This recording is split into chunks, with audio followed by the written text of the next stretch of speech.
tapak.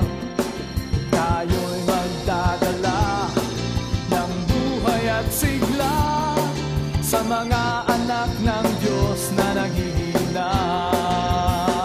Halika na, umayo na, ipahayag tagumpay niya.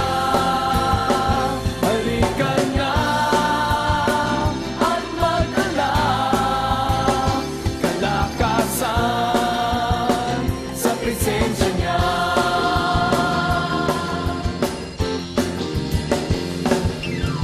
Noong panahong hindi na uso ang mag-backslide, itong panahon ng pagbabalik loob sa Kanya, sama-sama